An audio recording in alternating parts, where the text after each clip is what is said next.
Einstein ಯಾರೋ ತುಂಬಾ ಚೆನ್ನಾಗಿ ಹೇಳಿದ್ದಾರೆ, repeating the same thing and expecting different result is A foolishness ಅಂತ. ಓಕೆ, ಮಾಡಿದ್ದನ್ನೇ ಮಾಡೋದು ರಿಸಲ್ಟ್ ಬೇರೆ ಬಯಸೋದು, ಫಲಿತಾಂಶ ಬೇರೆ ಬರಬೇಕು ಅಂತ ಹೇಳಿ ತಪ್ಪದು, ಮೂರ್ಖತನ ಅದು ಅಂತ. ಓಕೆ, ನಾವ್ ಇಷ್ಟು ವರ್ಷ ಮಾಡಿದ್ದು ಇದೆ ಅಲ್ವಾ, ಏನ್ ಹೇಳಿ, ಪೊಲಿಟಿಕಲ್ ಪಾರ್ಟೀಸ್ ನ ಚೇಂಜ್ ಮಾಡ್ತಾ ಹೋದ್ವಿ. ಇವನ್ ಸರಿ ಇಲ್ಲ, ಇನ್ನೊಬ್ಬ ಬಂದ, ಅವ್ನ್ ಸ್ವಲ್ಪ ಲೈಮ್ ಲೈಟಿಗೆ ಬಂದ, ಅವ್ನು ಹೋರಾಡ್ತಾ ಇದ್ದಾನೆ, ಅವ್ನು ಮಾತಾಡ್ತಾ ಇದ್ದಾನೆ, ಅವ್ನು ಏನೋ ಗಲಾಟೆ ಮಾಡ್ತಾ ಇದ್ದಾನೆ, ಈ ಗ್ಯಾಸ್ ಬೆಲೆ ಜಾಸ್ತಿ ಆಯ್ತು, ಇದ್ರ ಬೆಲೆ ಜಾಸ್ತಿ, ಅದ್ರ ಬೆಲೆ ಜಾಸ್ತಿ ಆಯ್ತು, ಭ್ರಷ್ಟಾಚಾರ ಅಂತ ಅವ್ನು ಬರ್ತಾ ಇದ್ದಾನೆ.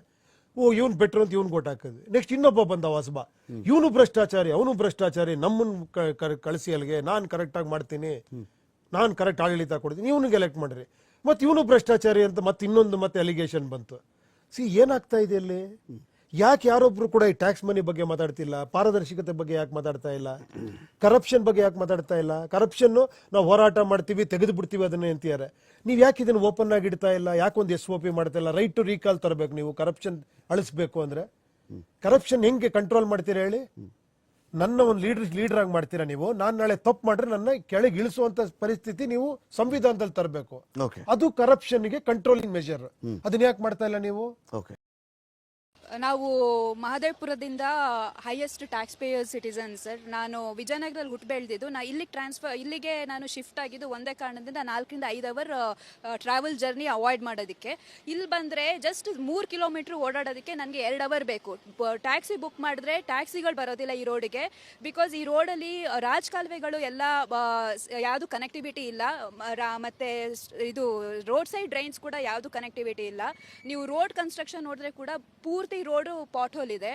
DCM ಸರ್ 600 ಕೋಟಿ ಅಲಾಟ್ ಮಾಡಿದ್ಮೇಲೂ ಕೂಡ ಈ ರೋಡಲ್ಲಿ ಪಾಟ್ ಹೋಲ್ ಸರಿಯಾಗಿ ಫಿಕ್ಸೇ ಆಗಿಲ್ಲ ಸರ್. ಎಲ್ಲ ವೆಟ್ ಮಿಕ್ಸ್ ತಂದು ಹಾಕ್ತಾರೆ, ತಿರ್ಗಾ ಅದೆಲ್ಲ ಪುಡಿ ಪುಡಿಯಾಗಿ ಎಷ್ಟೋ ಜನ ಬಿದ್ದು ಅವ್ರಿಗೆ ಗಾಯಗಳಾಗಿದೆ, ಆಕ್ಸಿಡೆಂಟ್ಗಳಾಗಿದ್ದಾವೆ. ಇನ್ನೊಂದು ವರ್ಸ್ಟ್ ಸಿನಾರಿಯೋ ಏನು ಅಂದರೆ, ರೋಡ್ ಸೈಡ್ ಮಡ್ ತೆಗೆಯೋದಕ್ಕೆ ಈ ರೋಡಲ್ಲಿ ಆಲ್ಮೋಸ್ಟ್ ಒಂದು 25,000ದಿಂದ 30,000ವರೆಗೂ ಫ್ಲ್ಯಾಟ್ಗಳಿದ್ದಾವೆ. ಇವಾಗ ಅರೌಂಡ್ 15,000 ಫ್ಲ್ಯಾಟಿಗೆ ಅಪ್ರೂವಲ್ ಕೊಟ್ಟಿದ್ದಾರೆ. ರೋಡ್ ಇಲ್ದಲೆ ಇಷ್ಟು ಅಪಾರ್ಟ್ಮೆಂಟ್ಗಳಿಗೆ, ಇಷ್ಟು ಫ್ಲ್ಯಾಟ್ಗಳಿಗೆ ಅವರು ಅಪ್ರೂವಲ್ ಕೊಡ್ತಾ ಇದ್ದಾರೆ. 3 ಇಂಟರ್ನ್ಯಾಷನಲ್ ಸ್ಕೂಲಿಗೆ ಅಪ್ರೂವಲ್ ಕೊಟ್ಟಿದ್ದಾರೆ. This is in the radius almost ಒಂದು 4-5 ಕಿಲೋಮೀಟರ್ ರೇಡಿಯಸ್ ಅಲ್ಲಿ ಇದು ಇಷ್ಟು ಪಾಪ್ಯುಲೇಷನ್ ಇರೋದು. ಇಷ್ಟು ಪಾಪ್ಯುಲೇಷನ್ ಇದ್ಮೇಲೆ ಆ BBMP ಕಮಿಷನರ್ ಆಗಲಿ ಅಥವಾ MLA ಆಗಲಿ ಅಥವಾ ಸ್ಟೇಟ್ ಚೀಫ್ ಆಗಲಿ ಅವ್ರಿಗೊಂದು ಕಾನ್ಶಿಯಸ್ನೆಸ್ ಇಲ್ವಾ? ಒಂದು ಅವ್ರಿಗೆ ವ್ಯವಸ್ಥೆ ಮಾಡಿಕೊಡ್ಬೇಕು ಅಂತ. ಸ್ಕೂಲ್ ಮಕ್ಕಳು ಆಲ್ಮೋಸ್ಟ್ ಒಂದು 2-3 ಅವರು ಮಳೆ ಬಂದಾಗ ಅವರು ಮನೆಗೆ ರಾತ್ರಿ 10 ಗಂಟೆವರೆಗೂ ಬರ್ತಾರೆ. ಫ್ಲಡ್ ಆದರೆ ಸೇಮ್ ಈ ರೋಡ್ ಪೂರ್ತಿ ಫ್ಲಡ್ ಆಗುತ್ತೆ. ನಾವು ಅದನ್ನ ಪಿಕ್ಚರ್ ಮಾಡಿಬಿಟ್ಟು T-ಶರ್ಟ್ ಮೇಲೆ ಈ ಥರ ಹಾಕೊಂಡಿದ್ದೀವಿ.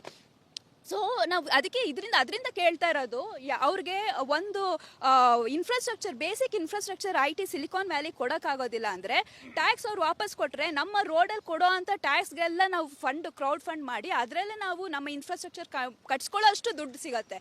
ಸೊ ಅದರಿಂದ ನಾವು ಟ್ಯಾಕ್ಸ್ ರಿಬೇಟ್ ಮಾಡಿ ಅಂತ ಕೇಳ್ತಾ ಇರೋದು. ಅದೇ ಕಾರಣದಿಂದ ನಾವು ಇಂಡಿವಿಜುವಲ್ ಟ್ಯಾಕ್ಸ್ ಪೇಯರ್ಸ್ಗೆಲ್ಲ ಒಂದು individual tax payers income tax payers ಬೋರ್ಡ್ನ ಕ್ರಿಯೇಟ್ ಮಾಡಬೇಕು ಅಂತಲೂ ನಾವು ಸೆಂಟ್ರಲ್ ಗೌರ್ಮೆಂಟ್ನ ರಿಕ್ವೆಸ್ಟ್ ಮಾಡ್ಕೋತಾ ಇದ್ದೀವಿ. ಬಿಕಾಸ್ ನಾವು ಇಷ್ಟೆಲ್ಲ ಅನುಭವಿಸ್ತಾ ಇರುವಾಗ ನಮಗೂ ವಾಪಸ್ ಏನಾದರೂ ಬೇಕಲ್ವಾ ಸರ್? DCM ಸರ್ ಹೇಳ್ತಾರೆ, ನೀವು ಪ್ರಾಪರ್ಟಿ ಟ್ಯಾಕ್ಸ್ನ ಕಟ್ತಾ ಇರಬೇಕು, ನಾವು ಕೆಲಸಗಳನ್ನ ಮಾಡ್ತಾ ಇರಬೇಕು ಅಂತ. ಇವಾಗ ಕೆಲಸಗಳು ಆಗ್ತಾ ಇಲ್ಲ, ಅದರಿಂದ ನಾವು ಟ್ಯಾಕ್ಸ್ ಕಟ್ಟೋದಿಲ್ಲ, ಇದನ್ನೆಲ್ಲ ನಾವೇ ಮಾಡ್ಕೋತೀವಿ ಅಂತ ನಾವು ಹೇಳ್ತಾ ಇರೋದು. ಅದೇ ಸರ್, ಈಗ ನೋಡಿ, ನನ್ನ ಹೆಸರು ವೆಂಕಟೇಶ್ ಅಂತ, ಬೆಳಗೆರೆ ಯೂನಿವರ್ಸಿಟಿ 10 ವರ್ಷದಿಂದ ಇದ್ದೀನಿ. ನೀವು ನೀರಿನ ಮಧ್ಯೆ ಇರೋ ದ್ವೀಪ ಕೇಳ್ಬೋದು. ಈ ನೀವು ಭೂಮಿ ಮೇಲಿರೋ ದ್ವೀಪ ನೋಡ್ಬೇಕು ಅಂದ್ರೆ ನಮ್ಮ ಏರಿಯಾಗೆ ಬರ್ಬೇಕು ನೀವು. ಯಾಕಂದರೆ ಇಲ್ಲಿ ಯಾವುದೇ ಕಡೆಯಿಂದ ನೀವು ಬರ್ಬೇಕಂದ್ರೂ ರಸ್ತೆ ಅನ್ನೋದಿಲ್ಲ. ಈ ಹಳ್ಳಿಗಳಲ್ಲಿ ನಾವು ಕಾಲುದಾರಿ ಅಂತ ಇದ್ವಲ್ಲ, ಎಲ್ಲ ಕಾಲುದಾರಿಗಳು. ಯಾರೋ ಮೊನ್ನೆ ಗ್ರೂಪಲ್ಲಿ ಹಾಕ್ತಾ ಇದ್ರು, ಆಫ್ ರೋಡಿಂಗ್ ಎಕ್ಸ್ಪೀರಿಯನ್ಸ್ ಬೇಕಾದರೆ ನಮ್ಮ ಏರಿಯಾಗೆ ಬನ್ನಿ, you will have a better experience ಅಂತ. ಆ ಥರ ಆಗೋಗಿದೆ. ಈಗ ನಾವು ನೋಡಿ, ರೋಡ್ ಟ್ಯಾಕ್ಸ್ ನೀವು ಕರ್ನಾಟಕದಲ್ಲಿ ಹೈಯೆಸ್ಟ್ ರೋಡ್ ಟ್ಯಾಕ್ಸ್. ಒಂದು ಕಾರ್ ತೊಗೋಬೇಕಂದ್ರೆ 4 ರಿಂದ 5 ಲಕ್ಷ ರೂಪಾಯಿ ರೋಡ್ ಟ್ಯಾಕ್ಸ್ ಕಟ್ತೀವಿ. BBMP ನಮ್ಮ ಏರಿಯಾದಲ್ಲೇ ಹೈಯೆಸ್ಟ್ ಟ್ಯಾಕ್ಸ್. ಮತ್ತು ಎಲ್ಲದರಲ್ಲೂ ಟ್ಯಾಕ್ಸ್ ಇದೆ. ಬರೋ ಸಂಬಳದಲ್ಲಿ 30% ನಾವು ಗೌರ್ಮೆಂಟಿಗೆ ಕೊಟ್ಟು ಕಟ್ತಾ ಇದ್ದೀವಿ. ಸೊ ಇದ್ರಲ್ಲಿ ಇಷ್ಟೊಂದು ಟ್ಯಾಕ್ಸ್ನೆಲ್ಲ ಕಟ್ಟಿ ನಾವು ಏನು ಜೀವನ ನಡೆಸ್ತಾ ಇದ್ದೀವಿ ಸರ್? ಈಗ ಒಂದು ಹೆಲ್ತ್ ಅಪ್ಸೆಟ್ ಆಯಿತು ಅಂದರೆ, ನಾನು ಎಲ್ಲಾದರೂ ಹೋಗಬೇಕು ಅಂತಂದರೆ ಒಂದು ಪ್ರಾಜೆಕ್ಟ್ ಥರ ಅದನ್ನು ಪ್ಲ್ಯಾನ್ ಮಾಡಬೇಕು.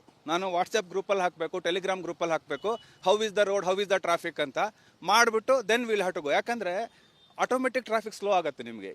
ಈ ಥರ ಗುಂಡಿ ಮತ್ತು ಚರಂಡಿಗಳಿಲ್ಲ, ಆಟೋಮೆಟಿಕ್ ಟ್ರಾಫಿಕ್ ಸ್ಲೋ ಆಗುತ್ತೆ. ಮತ್ತು ಪಾಪ್ಯುಲೇಷನ್ ಎಷ್ಟು ಇನ್ಕ್ರೀಸ್ ಆಗಿದೆ ಸರ್. ಈಗ ನಾನು 10 ವರ್ಷದ ಹಿಂದೆ ಬಂದಾಗ ನಮ್ಮದೇ ಫಸ್ಟ್ ಅಪಾರ್ಟ್ಮೆಂಟ್ ಇದ್ದಿದ್ದಿಲ್ಲಿ ಈ ಏರಿಯಾದಲ್ಲಿ. ಈಗ ನಾವು ಕೇಳ್ತಾ ಇರೋದು ಅದನ್ನೇ ಸರ್. ನೀವೇ ಮೂಲಭೂತ ಸೌಕರ್ಯ ಕೊಡಿ ನಮಗೆ, ನಾವು ಬದುಕಬೇಕು. ಯಾಕಂದರೆ ನಾವು ಟ್ಯಾಕ್ಸ್ ಕಟ್ತಾ ಇದ್ದೀವಿ. ಇಲ್ಲ ನಿಮ್ಮ ಕೈಲಿ ಮಾಡೋಕ್ಕಾಗ್ತಾ ಇಲ್ವಾ? ಯಾಕಂದ್ರೆ ಭಗವಂತ ಅಂತೂ ಬರೋಕ್ಕಾಗಲ್ಲ ಸರ್. ಯಾಕಂದ್ರೆ DCM ಅವ್ರು ಹೇಳಿದ್ರು ಭಗವಂತ ಬಂದು ಬೆಂಗಳೂರನ್ನ ಉದ್ಧಾರ ಮಾಡಬೇಕು, ಅದಾಗಲ್ಲ. ಇಲ್ಲ ಅಂದರೆ ಜನಗಳಿಗೆ ಬಿಟ್ಬಿಡಿ, ಅವ್ರುಗಳೇ ಈ ಟ್ಯಾಕ್ಸ್ನೆಲ್ಲ ಒಂದು ಕಡೆ ಪೂಲ್ ಮಾಡಿ ಏನು ಮಾಡಬೇಕು ರಸ್ತೆಗಳನ್ನ ನಾವು ಮಾಡ್ಕೋತೀವಿ ಸರ್. ನಮ್ಮ ಪಾಡೆ ನಾವು ಬದುಕಾಕ್ಬಿಡಿ. ನಿಜವಾಗ್ಲೂ ದಿನ ಗೋಳಾಗೋಗಿದೆ ಸರ್. ನಾವು ಆಫೀಸ್ಗೆ ಹೋಗ್ಬೇಕು ಅಂದರೆ ಬೆಳಗ್ಗೆ 6 ಗಂಟೆಗೆ ಬಿಟ್ಟರೆ ನಾವು 9:30ವರೆಗೆ ದೊಮ್ಲೂರು ಸೇರ್ತೀವಿ. ಆ ಥರ ಆಗೋಗಿದೆ. ದಯವಿಟ್ಟು ನಮ್ಮ ರಿಕ್ವೆಸ್ಟ್ ಏನಂದರೆ, ಒಂದು ಮೂಲಭೂತ ಸೌಕರ್ಯ ನೀವೇ ಮಾಡಿ, ಇಲ್ಲ ನಮ್ಮಗಳಿಗೆ ಮಾಡ್ಕೊಳ್ಳಿಕ್ಕೆ ಅವಕಾಶ ಕೊಡಿ. ಅಲ್ಲ, ಟ್ಯಾಕ್ಸ್ ನೀವು ವಾಪಸ್ ಯಾಕೆ ಕೇಳ್ತಾ ಇದ್ದಾರೆ? ಹೆಂಗಾಗಿದೆ ಅಂದರೆ, ಟ್ಯಾಕ್ಸ್ ಕಟ್ತಾ ಇದೀವಿ, ವಾಪಸ್ ನಮ್ಗೇನು ಸಿಗ್ತಾ ಇಲ್ಲ. ಇವಾಗ ನಮ್ಮ ಟ್ಯಾಕ್ಸ್ ನಮಗೆ ಕೊಟ್ಬಿಟ್ರೆ ನಮ್ಮ ಗುಂಡಿಗಳು ನಾವೇ ಮುಚ್ಕೊತೀವಿ, ನಮ್ಮ ರೋಡ್ಗಳು ನಾವೇ ಕ್ಲೀನ್ ಮಾಡ್ಕೊತೀವಿ, ನಮ್ಮ ರೋಡ್ಗಳು ಹಾಕ್ಕೊಂತೀವಿ. ಟು ಸಮ್ ಎಕ್ಸ್ಟೆಂಟ್ ರೋಡ್ಗಳು ಪಾತ್ ಹೋಲ್ ಆದ್ರೂ ಮುಚ್ಕೊತೀವಿ. ಹೆಂಗಾಗ್ಬಿಡಿದೆ ನೋಡಿ, ಈ ರೋಡಲ್ಲಿ ಬೀಳ್ತಾರೆ ನೋಡಿ, ಈ ಥರ ಸಾರಿ ಈ ಥರ ಕಾಲು ಮುರ್ಕೊಂಡು ಜನ ಬದುಕಬೇಕಾ ನೋಡಿ? ಬಂದು ಮೇಡಮ್ ಪ್ರೊಟೆಸ್ಟ್ ಮಾಡ್ತಿದ್ದಾರೆ, ಹಾಗಾಗುತ್ತೆ. ನಾಳೆ ಬೆಳಗ್ಗೆ ನಾನು ಮುರ್ಕೊಬೋದು ಕಾಲು, ನಾನು ಹಾಸ್ಪಿಟಲೈಸ್ ಆಗಿ 2 ತಿಂಗಳು ಮನೇಲಿ ಇರ್ಬೋದು. ಹಾಗಾಗಿ ನಮ್ಮ ಟ್ಯಾಕ್ಸ್ ನಮ್ಗೆ ಕೊಟ್ಬಿಡಿ, ಇಲ್ಲ ಮೂಲಭೂತ ಸೌಕರ್ಯ ಯಾವುದಾದ್ರೂ ಮಾಡಿಕೊಡಿ, ನಿಮಗೆ ಕೈಲಾದರೆ ಮಾಡಿಕೊಡಿ. ಇಲ್ಲ ಅಂದರೆ ನಮಗೆ ಟ್ಯಾಕ್ಸ್ ರಿಬೇಟ್ ಏರಿಯಾ ಅಂತ ಡಿಕ್ಲೇರ್ ಮಾಡಿಬಿಡಿ. ನಾವು ಟ್ಯಾಕ್ಸ್ ಕಟ್ಟೋದಿಲ್ಲ, ನಾವೇ ಇನಿಷಿಯೇಟಿವ್ ತಗೊಂಡು, ನಾವೇ ಪೂಲ್ ಮಾಡಿ, ಅಕೌಂಟಬಿಲಿಟಿ ತಗೊಂಡು ನಾವೇ ಹಾಕ್ಕೊಂತೀವಿ. ಇನ್ಫ್ರಾಸ್ಟ್ರಕ್ಚರ್ ಏನಿದೆ ನಾವೇ ಮಾಡ್ಕೊತೀವಿ.